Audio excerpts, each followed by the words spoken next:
Hi friends. Sir ఏంటి sir అది? Wait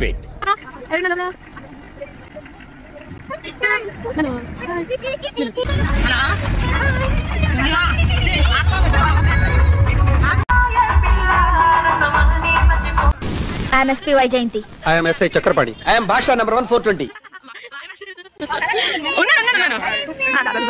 ఈ మాత్రం జనరల్ నాలెడ్జ్ లేకుండా జాబ్స్ ఎలా చేస్తున్నారా మీరు?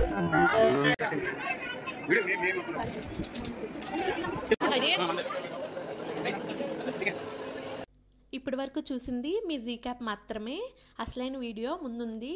So please don't skip and end వరకు చూడండి. హాయ్ ఫ్రెండ్స్, ఎలా ఉన్నారు అందరూ? ఎందుకు స్కిప్ చేయొద్దన్నానంటే ఈ వీడియోలో చాలా ఫన్ ఉంటుంది. ఫ్యామిలీతో వెళ్ళాం కదా, ఇంకా ఫ్యామిలీ అంటేనే ఫన్ కదా. సో ఆ ఫంటాస్టిక్ మూమెంట్స్ అన్నీ నేనైతే రికార్డ్ చేసి మీ ముందుకైతే వచ్చేసాను. ఇది లాస్ట్ మంత్ రాయగడ వెళ్ళినప్పుడు వ్లాగ్. నేను కొంచెం లేట్ అయింది ఇది ఎడిటింగ్ చేసి అప్లోడ్ చేయడానికి. వాయిస్ ఓవర్ ఇచ్చి చాలా డేస్ అయిపోయింది. సో అందుకే కొత్తగా అనిపిస్తుంది. ఏదో యూట్యూబ్ ఇప్పుడే స్టార్ట్ చేసినట్టు, ఇదే ఫస్ట్ వీడియో అన్నట్టు ఉంది. సో నా వాయిస్ కొంచెం అటు ఇటు అయినా సరే, తడబడినా సరే అడ్జస్ట్ అయిపోయింది. అసలు ఎప్పటి నుంచో రాయగఢ్ అయితే వెళ్దాం అనుకుంటున్నాము, బట్ కుదరలేదు. కానీ ఆ రోజు మాత్రం ఆల్ ఆఫ్ సడన్ అనమాట ఇంకా వెళ్ళిపోయాము. మేమైతే చాలా బాగా ఎంజాయ్ చేసాము. ఇంకా రాయగఢ్లో ప్రతి మూమెంట్ మీకోసం నేను మీ ముందుకు తెచ్చేసాను. టాటా మ్యాక్సీలో అయితే మేము బయలుదేరాము. ఫ్యామిలీ అంటే ఫన్ అన్నాను కదా, ఇంకా ఫన్ మామూలుగా లేదు. ఇంక అందులో చిన్నపిల్లలు ఉన్నారంటే ఇంక అది వేరే లెవెల్ అన్నమాట.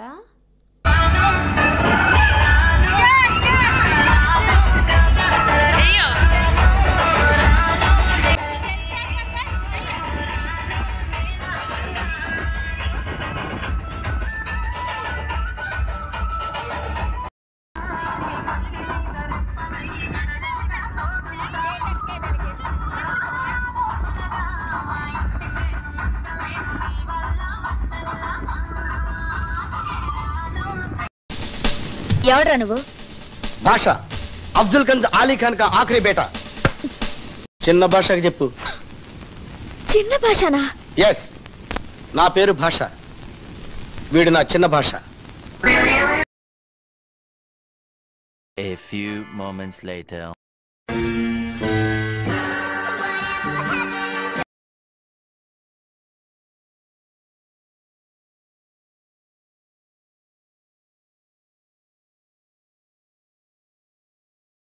నాకెందుకో ఈ వీడియోకి అయితే పక్కాగా కాపీరైట్ స్ట్రైక్ అయితే పడుతుంది అనిపిస్తుంది. ఎందుకంటే ఈ వీడియోలో ఆల్ సాంగ్స్ మిక్స్ అయ్యి అయితే వచ్చేస్తున్నాయి. సో దెన్ని నేను ఎడిట్ చేయలేదు.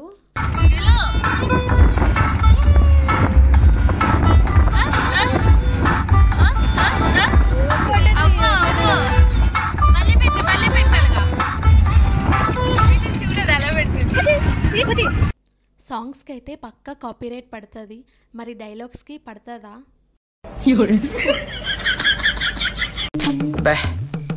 ఏం ఈ పనుల్లో కనిపించలేదు. పైగా ఫిజికల్ గానీ మెంటల్ గానీ స్ట్రెయిన్.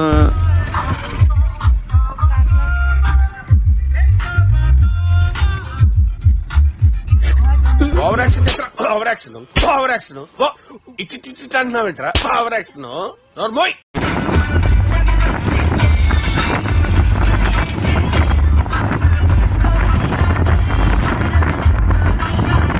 గారు ట్రైన్ ఎక్కినప్పటి నుంచి చూస్తున్నారా వాడి చేష్టలు, వాడి బిల్డప్ను.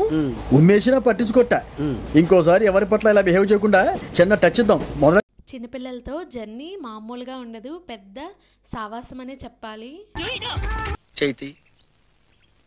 చైతి ఈ వ్లాగ్లో వాయిస్ ఓవర్ అయితే ఎక్కువగా ఉండదు. సో ఇది అన్ఫిల్టర్డ్ వ్లాగ్ అనమాట. ఇంకా రాగా పెట్టేశాను ఉన్నది ఉన్నట్టుగానే, మీకు చూసే వాళ్ళకి ఫన్గా ఉండాలి అని. ప్లీజ్ ఎండ్ వరకు చూడండి. సార్ ఏంటి సార్ అది? వెయిట్ ఎర్లీ మార్నింగ్ అయితే స్టార్ట్ అయిపోయాము. సో ఇంకా పిల్లలకి ఫుడ్ ఇబ్బంది అవుతుందని చెప్పేసి దారిలో అయితే టిఫిన్కి అయితే ఆగాము. ఇక్కడ అన్ని సూపరేనా? అన్ని సూపరే.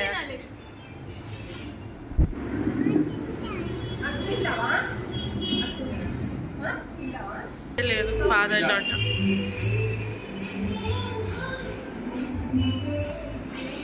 వాళ్ళకి చూపించు, ఫ్రెండ్స్ చూపించు.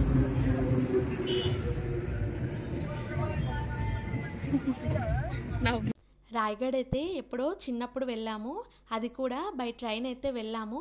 కానీ ఈసారి మాత్రం బై రోడ్ వెళ్తున్నాము. అక్కడక్కడ రోడ్స్ అయితే చాలా దారుణంగా ఉన్నాయి, చాలా ఇబ్బందిగా కూడా అనిపించింది.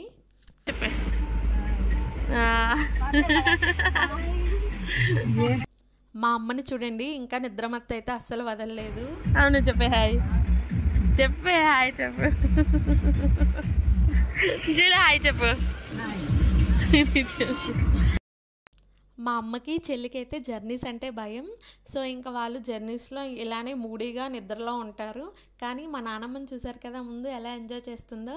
సో నాకు అన్నీ మా నానమ్మ పోలికలే. మా నానమ్మకి నాకు ఎక్కడికి వెళ్ళినా సరే అస్సలు అలుపు ఉండదు, ఇంకా అలానే ఎంజాయ్ చేస్తూ ఉంటాము. ఇక్కడైతే మనం రాయగఢ, అదే ఒరిస్సా బార్డర్ అయితే ఎంటర్ అయిపోయాము. స్టార్టింగ్లో చెప్పాను కదా 2 మ్యాక్సీస్లో వెళ్ళామని. వీళ్ళైతే అక్కడక్కడ మనకు దర్శనం ఇచ్చారు, మేము కూడా ఉన్నామని చెప్పేసి. సో ఇంకా వాళ్ళ దారిన వాళ్ళు వెళ్ళిపోయారు. ఇంకా మేమైతే పిల్లలతో ఉన్నామని కొంచెం స్లోగా అయితే వెళ్ళాము. అదేంటో అండి, స్టార్టింగ్ నుంచి ట్రైన్ ఫ్యాంటసీ అనేది మనకి ఎక్కడా అసలు తగ్గలేదు. వస్తున్నప్పటి నుంచి అలా ట్రైన్స్ అనేవి మనకు వస్తూనే ఉన్నాయి. ఇంకా రైల్వే ట్రాక్ పక్క నుంచే రోడ్డు ఉండడంతో ఇంకా చాలా బాగా ఎంజాయ్ చేసాము. ఇగోండి ఇదే రాయగఢ బ్రిడ్జ్, చూసారు కదా, రాయగఢ బ్రిడ్జ్ అనమాట. అది చాలా ఫేమస్. ఈసారి ఎవరైనా రాయగఢ ఎప్పుడైనా వెళ్ళకపోతే కంపల్సరీగా వెళ్ళండి, చాలా బాగుంటుంది. అక్కడ అమ్మవారు కూడా చాలా ఫేమస్ అన్నమాట, చాలా మహిమగలవారు. మన కోరుకున్న కోరికలు కూడా తీరుతాయి. ఇక్కడ బ్రిడ్జ్కి అయితే ఫొటోస్ వీడియోస్ తీయకూడదంట, మరి ఎందుకో నాకు కూడా తెలియదు. మనం ఎంటర్ అవ్వగానే ఇక్కడ పార్కింగ్ ఫీ ఉంటుందన్నమాట. ఒక్కొక్క వెహికల్కి ఒక్కొక్క రేట్ ఉంటుంది. సో ఇంకా మనం పార్కింగ్ ఫీ కట్టేసిన తర్వాత లోపలికి అయితే వెళ్తున్నాము. అసలు రాయగఢ అనగానే ఏదో సరదాగా ఉంటుంది, వ్లాగ్ తీసుకోవచ్చు అని చెప్పి ఎగిరాం. కానీ బాబోయ్, అసలు ఇన్ని వెహికల్స్ చూసిన తర్వాత ఇంకా లోపల జనాలు ఎలా ఉంటారో చాలా భయం వేసింది. మెయిన్లీ చిన్నపిల్లలు ఉన్నారు కదా, సో ఇంకా వాళ్ళు ఈ జనాన్ని చూసి ఉంటారో లేదో అని చెప్పి మేము స్టార్టింగ్లోనే కొంచెం నిరాశకి గురయ్యామన్నమాట. ఇక్కడ అదేంటో అండి, వీడియోస్ తీస్తుంటే అసలు జనాలు ఎలా చూస్తున్నారంటే ఏదో వింతగా చూస్తున్నారు. అసలు ఈ రోజుల్లో యూట్యూబ్ వ్లాగ్స్ అవన్నీ ఎంత ఫేమస్ అవుతున్నాయో, అయినా సరే ఇంకా కొంతమంది వింతగానే చూస్తున్నారు. బట్ మనం అవన్నీ పట్టించుకుంటామే ఏంటి, మనకి మన వ్లాగ్, మన యూట్యూబ్ ఫ్యామిలీ ఇంపార్టెంట్ అని చెప్పేసి ఎలా అయినా షూట్ చేసి యూట్యూబ్లో అయితే పెట్టేయాలని చెప్పి నేనైతే చాలా దృఢంగా ఫిక్స్ అయ్యాను. ఇంకా వెహికల్ అయితే పార్కింగ్ ప్లేస్లో పెట్టేసి ఇక్కడ మనమైతే గుడిలో అయితే ఎంటర్ అవ్వబోతున్నాము. చూడండి అదే గుడి. ప్రపంచంలో ఏడ దొరికిన సరుకు మన కాడ ఉన్నదన్నా, మన ఆంధ్రప్రదేశ్ భూగోళంలో ఎవడి కాడ లేదు ఇదే. అట్లాంటి సరుకు మన కాడ పెట్టుకుని మనం ఎవరినో వెళ్ళి అడిగేది ఏందన్నా. డైలాగ్ ఎలా ఉంది, బాగా సెట్ అయింది కదా. సో నేను కూడా ఆ కోడ్తో ఇంకా ఫొటోస్ ఇంకా వీడియోస్ తీసుకోవాలని అయితే ఆ కోడ్ అయితే తీసుకున్నాను. ఆ కోడ్ చేసిన పని చూడండి.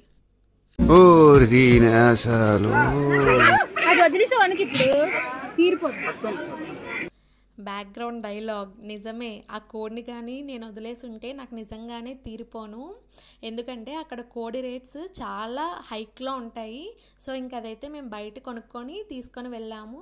చూడండి అదే గుడి. ఇక్కడ మన గుడి దగ్గర చీరలు, కోళ్ళు అన్నీ ఇంకా A to Z అనమాట, మనకు అన్నీ దొరుకుతాయి.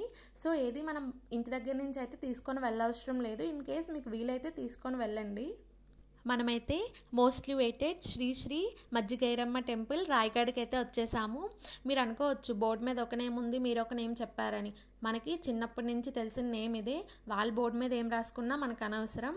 ఇక్కడైతే వర్క్ జరుగుతున్నట్టుంది. సో ఇంకా దిగడానికి అయితే ఇబ్బందిగా ఉందని చెప్పేసి ఇలా చెక్కలు అయితే వేశారు. ఇంకా దాని మీద నుంచి అయితే అలా ఒక్కొక్కరిని అయితే దింపుతున్నారు. ఇదేదో బాగుంది కదా, మన వీడియోకి పనికొస్తుంది అని చెప్పి నేను దిగినప్పుడు తీయమన్నాను. కానీ మా తెలివైన తేజ పాప ఏం చేసిందంటే, నేను ఫోన్ ఇచ్చానని చెప్పేసి వీడియో ఆన్ చేసి ఇచ్చానని చెప్పేసి ఇంకా అలానే పట్టుకొని నిల్చుంది. తీరా చూస్తే అది వీడియో రికార్డ్ అవ్వలేదు. కానీ ఆ రోజు జనాలైతే అసలు ఎంతమంది ఉన్నారంటే, ఇది 300 రూపీస్ దర్శనం అనమాట. దీనికే ఇంతమంది ఉన్నారంటే ఇంకా ఫ్రీ దర్శనంకి బాబోయ్ అసలు అటువైపు కూడా వెళ్ళాము. కానీ పిల్లలతో చాలా కష్టం అనిపించింది. సో ఇంకా మేము 300 రూపీస్ దర్శనంకి అయితే వచ్చేసాము. రాయగఢ మాత్రం ఆషాఢ మాసం ఆదివారం మాత్రం అస్సలు రాకూడదంట. జనాలు అంతమంది ఉంటారు. మెయిన్లీ పిల్లలు ఉన్నప్పుడు ఇబ్బందిగా ఫీల్ అవుతాము. మనం సింగిల్గా వెళ్తే ఓకే, కానీ పాపం ఆ ఎండకైతే చాలా ఉక్కిపోయింది. ఇంక అలానే ఒకేసారి అంతమంది జనాన్ని చూసి కూడా భయపడిపోయింది. ఇంకా చాలా ఏడ్చేసింది. ఏడుపు ఆపలేదని చెప్పి గసరానని చెప్పేసి చూడండి నా వైపు చూడట్లేదు, అస్సలు చాలా కోపంగా కూడా ఉంది. అసలు నా దగ్గరికి కూడా రాలేదు. ఎంత ప్యాంపర్ చేసినా సరే అస్సలు నా దగ్గరికి రాలేదు. కానీ ఎంతైనా తల్లి ప్రేమ అంటారు కదా, చూడండి నేను చెమటలు పడుతున్నానని చెప్పి ఎలా తుడిచేస్తుందో. బయట అనుకున్నాము, ఇంకా లోపల ఇంకా పెద్ద లైన్ ఉంది. ఇక్కడ గేట్స్ కూడా ఓపెన్ చేయట్లేదు. ఆ రష్ తగ్గిన తర్వాత అక్కడ గేట్స్ అయితే ఓపెన్ చేస్తున్నారు. ఇంకా గేట్ ఓపెన్ చేసిన తర్వాత ఇంకా నిల్చునే ఓపిక లేదు, ఇంకా చిరాకు పెట్టేస్తుంది, ఇంకా నిద్ర వచ్చేస్తుంది అని చెప్పి అక్కడ పర్మిషన్ తీసుకొని ఇంకా అటు సైడ్ అయితే వెళ్ళి తననైతే పడుకోబెట్టాను. బాబోయ్, అంతసేపు నిరీక్షణ ఫలించింది. అమ్మవారి దగ్గరలో అయితే మనం ఉన్నాము. ఇంక ఇక్కడ అందరూ ఫొటోస్ ఇంకా వీడియోస్ దిగుతున్నారు. నాకైతే భయం వేసింది దిగొచ్చా లేదా అని చెప్పి. ఇంకా వాళ్ళైతే అక్క వెళ్ళక్క ఏం కాదు మేము తీస్తామని చెప్పేసి ఇంకా మా కజిన్స్ అయితే నాకు అక్కడ కొన్ని ఫొటోస్ ఇంకా వీడియోస్ తీశారు. అప్పటికే అరౌండ్ 12 అలా అయిపోయింది. ఇంకా అది అమ్మవారికి భోగం పెట్టే టైం అంట. సో ఇంకా జనాలు ఆపేస్తారని చెప్పి భయపెట్టేశారు. నేను ఇంకా ఈ వీడియోస్ ఫొటోస్ ఈ వ్లాగ్స్లో బిజీ అయిపోయి దక్షిణ కూడా తీయడం మర్చిపోయాను. ఇంకా మా హస్బెండ్ అయితే దక్షిణ ఏదైనా అడుగుతున్నారు. కానీ పిల్లలు ఉన్నారని చెప్పి రిక్వెస్ట్ చేస్తే ఇక మమ్మల్ని కూడా వదిలేశారు. దర్శనం అయితే చాలా బాగా అయిందండి. చిన్నప్పుడు ఎప్పుడో వెళ్ళాము, బట్ నాకు అప్పుడు సరిగ్గా గుర్తు కూడా లేదు. కానీ ఈసారి అయితే నియర్లీ ఒక ½ అన్ అవర్ వరకు లోపలే ఉన్నాము. నైవేద్యం పెట్టిన టైం కదా, సో ఇంకెవరు రాలేదు. ఇంకా లాస్ట్ వెళ్ళిన వాళ్ళని ఇంకా అలా ఉంచేశారు. ఇంకా వాళ్ళు క్లీనింగ్గా చేస్తున్నారని చెప్పి మేమైతే ఒక పక్కన ఒక ½ అన్ అవర్ వరకు కూర్చున్నాము. ఇంకా అమ్మవారిని కూడా చాలా బాగా చూసాము. అసలు చెప్పడం మర్చిపోయాను, రాయగఢ్ అనగానే మనకు గుర్తొచ్చింది ఏంటి మీకేమో తెలియదు, కానీ మాకైతే రాయగఢ్ అనగానే గుర్తొచ్చింది ఫస్ట్లీ రక్ష అన్నమాట. సో ఇక్కడ రక్షకి అంత ప్రాముఖ్యత ఉంది. ఎవరు వెళ్ళినా సరే రాయగఢ్ వెళ్తున్నారంటే చాలు రక్షలు తీసుకొని రండి అని చెప్పేవాళ్ళు. సో అందుకే ఇక్కడ జూహికి కూడా పంతులు గారితో రక్ష అయితే కట్టించాము. అక్కడ అది నమ్మకం అన్నమాట. అక్కడ రక్ష కట్టిస్తే ఎటువంటి నెగిటివ్ ఎనర్జీ అనేది కూడా మన దరిదాపుల్లోకి కూడా రాదని చెప్పేసి, సో అందుకే అక్కడ రక్ష అయితే మేము కట్టే కన్నా పంతులు గారి చేతుల మీదుగా కడితే బాగుంటుందని చెప్పి పంతులు గారిని అయితే రిక్వెస్ట్ చేశాము. ఇంకా ఆయన అయితే అక్కడ జూహికి అయితే రక్ష అనేది కట్టారు. దర్శనం అయిన తర్వాత అయితే మేము బయటకు అయితే వచ్చేస్తున్నాము. మీరు అనుకోవచ్చు అదేంటి స్టార్టింగ్లో అంతమంది కనిపించారు ఇప్పుడేంటి ఎవరూ లేరు అలా మీరే ఉన్నారని. ఇక్కడైతే మేము 2 గ్రూప్స్గా డివైడ్ అయిపోయామండి. దర్శనం చేసి అందరూ వచ్చేసరికి లేట్ అయిపోతుందని చెప్పేసి 2 గ్రూప్స్ డివైడ్ అయిపోయాము. ఎప్పుడైనా మీరు కూడా వెళ్తే ఎక్కువ మంది ఇదే ఫాలో అవ్వండి, కంపల్సరిగా మీకు యూజ్ అవుతుంది. అదేంటంటే ఒక గ్రూప్ దర్శనంకి వెళ్ళేలోపు ఇంకో గ్రూప్ అక్కడ వంట చేసేస్తారనమాట. సో మనం వచ్చేలోపు వంట రెడీ అయిపోతుంది, మనం భోజనం చేసేలోపు వంట చేసిన వాళ్ళు వెళ్ళి దర్శనం చేసుకుంటారు. అండ్ ఇంకొకటి ఏంటంటే అక్కడ వంట మనమైనా చేసుకోవచ్చు, లేదంటే వాళ్ళకి ఇచ్చేస్తే వాళ్ళైనా చేస్తారు. అక్కడ వంట పాత్రలతో సహా రూమ్ అన్నీ మనకి అవైలబుల్గా ఉంటాయి. అక్కడ మనం రెంట్ కట్టుకొని తీసుకోవచ్చు. సో రాయగఢ్ అనేది మాత్రం ఎటువంటి ఇబ్బంది అయితే ఉండదు ఎవరికీను. అక్కడ భక్తులకి మాత్రం అన్ని సౌకర్యాలు ఉన్నాయి. అంతా చాలా బాగుంది, చాలా డెవలప్ అవుతుంది. మనం ఇక్కడ వెతుక్కో అవసరం లేదు, ఎక్కడ చూసినా మనకి వంటగదులే కనిపిస్తూ ఉంటాయి. వంట చేసుకోవడానికి చాలా ప్లేసెస్ ఉంటాయి. సో మనం ఇంటి దగ్గర నుంచి పాత్రలు తీసుకొని వెళ్తే ఇలా రూమ్స్ అనేవి ఉంటాయి. సో వీటిలో మనమే వండుకొని తినేయచ్చు. లేదంటే మనం వాళ్ళకి ఇచ్చేస్తామంటే వాళ్ళు వేరేగా ఉంటారు, వాళ్ళు కూడా మీకు చూపిస్తాను. అక్కడ మనం వాళ్ళకి ఇచ్చేస్తే వాళ్ళే వండేసి మనకి ఇచ్చేస్తారు. కత్తిర్లేనమ్మా. జూహికి వెళ్ళామని చెప్పేసి ఇంకా కత్తిర్లు అయితే ఇచ్చేసాము. చెప్పాను కదా ఇంకా మనం ఇచ్చేస్తే వాళ్ళు వండే వాళ్ళు ఉంటారని, వీళ్ళే వాళ్ళు. ఇలా వాళ్ళ ఇల్లులు కూడా ఉంటాయి. సో ఇక్కడ మనం వాళ్ళకి ఇచ్చేస్తే వాళ్ళే వండేస్తారు. లేదంటే ఇక్కడ మనం వాళ్ళ పాత్రలు కూడా రెంట్కి తీసుకొని మనం వండుకోవచ్చు. మేము దర్శనం చేసుకొని వచ్చేలోపు ఇక్కడ వంట అయితే రెడీ చేసేసారు. చూసారు కదా మా చికెన్ అయితే రెడీ అయిపోయింది. కానీ ఎండలో తినాలంటే చుక్కలు కనిపించాయి. కంచమేంటి ఎంత ఉంది? ఫుడ్ ఇదేంటి ఇంత పెట్టారు? తింటే తరిగిపోద్దిలే, తిను. ఇంత ఫుడ్ ఎవడైనా తింటాడా? ఈయన కూడా తినలేడు. ఏంటి సార్ ఇది? సగం తీసేయమని చెప్పండి సార్. ఎక్కడికి వెళ్ళినా ఎంత దూరం వెళ్ళినా ఇది మాత్రం తప్పదు అన్నట్టు అసలు జూహి అయితే ఆ రోజు తినడానికి చాలా ఇబ్బంది పెట్టింది.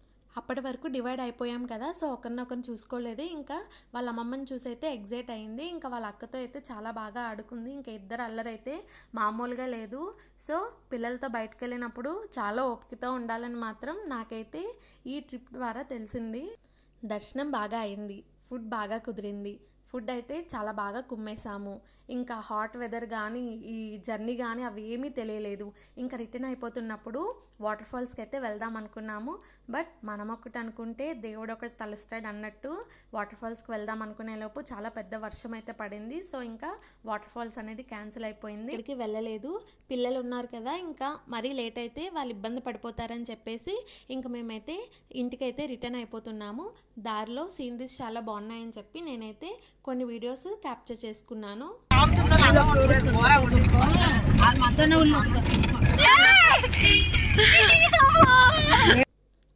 పాపకి వీడియో తీస్తున్నట్టు తెలీదు, అందుకే ఒకేసారి చూసి ఎగ్జైట్ అయింది. ఇక జూహీ అయితే తిట్టిందంట, సో అందుకే ఏడుస్తుంది. పాపం అక్క ఏడుస్తుందని చెప్పి జూహీ చూడండి ఫేస్ ఎలా పెట్టిందో, జూహీ కూడా ఫీల్ అయింది. ఇంకా తర్వాత ప్లీజ్ చెప్పి బతిమాలి సారీ చెప్పింది. ఇంకా అలానే లవ్ యూ కూడా చెప్పింది, నవ్వేసింది. కొన్నిసార్లు వర్షం చిరాకు అనిపిస్తుంది, అదే కొన్నిసార్లు వర్షం బాగుంది అనిపిస్తుంది. మాకైతే ఆ రోజు వర్షం చాలా బాగా నచ్చింది. అసలు మధ్యాహ్నం వరకు పడిన ఎండ శ్రమంతా కూడా అసలు తెలియలేదు. రిటర్న్ అవుతున్నప్పుడు చాలా చల్లగా ఉంది. ఆ వర్షం చినుకులు, చల్లగాలి చాలా బాగా అనిపించాయి. రాయగఢ్ అనేది ఇక్కడ ఒక బార్డర్ లాంటిదన్నమాట ఒరిస్సాకి. రాయగఢ్ దాటిన తర్వాత మన ఏపీ అయితే వచ్చేస్తుంది. ఏపీలో పార్వతీపురం అయితే వస్తుంది. ఇక్కడ మనకి బస్ ఇంకా ట్రైన్ ఫెసిలిటీ అనేది ఉంటుంది. Most of the people train ఫెసిలిటీనే ఎంచుకుంటారు. ఆ జర్నీ అయితే ఈజీగా ఉంటుంది, 2 అవర్స్లో వెళ్ళిపోవచ్చు అని చెప్పేసి. ట్రైన్ టైమింగ్స్ కూడా బాగానే ఉంటాయి. మీరు ఒకవేళ వెళ్ళాలనుకుంటే ఒకసారి ట్రైన్ టైమింగ్స్ చూసుకొని వెళ్ళండి. వీడియోస్ తీసినప్పుడు సరదాగానే ఉంది, కానీ ఇప్పుడు వాయిస్ ఓవర్ ఇస్తుంటే బాబు ఇన్నేసి గంటలు వాయిస్ ఓవర్ ఎలా ఇస్తారు అనిపించింది. ఇంకా దారిలో అయితే మా అత్తకి ఒంట్లో తిప్పేసి వామిటింగ్స్ అయితే అయిపోయాయి. ఈ వ్లాగ్ మీకు బోర్ కొట్టిందా? బోర్ కొట్టినా తప్పట్లేదు, ఎన్ని వీడియోస్ పెట్టినా సరే రీచ్ రావట్లేదు. సరే ఇంకెవరైనా సబ్స్క్రైబ్ చేసుకోకపోతే please subscribe my channel. Voice over ఇచ్చి వాయిస్ కూడా నీరసించిపోయింది, కానీ సబ్స్క్రైబర్స్ మాత్రం పెరగట్లేదు. ఇక్కడ దారిలో ఏదో ఊర్లో పండగ అయితే దాన్ని కూడా షూట్ చేసి మీ ముందుకైతే వచ్చేసాను. మళ్ళీ నెక్స్ట్ వీడియో మీ ముందుకు వచ్చేస్తాను. Until then bye bye.